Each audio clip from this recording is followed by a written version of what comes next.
কি করছো বাবা শোনো? কি চুপচাপ শুয়ে আছো কেন? কি বলো? কি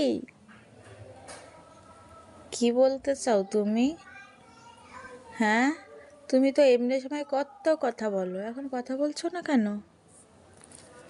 হ্যাঁ, কথা বলছো না কেন? এত চুপ করে থাকো কেন এখন?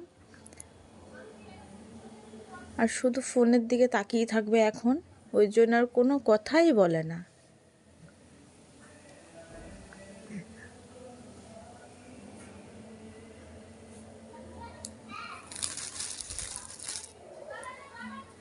বাবা কিছু বলো বাবা। কি কি কি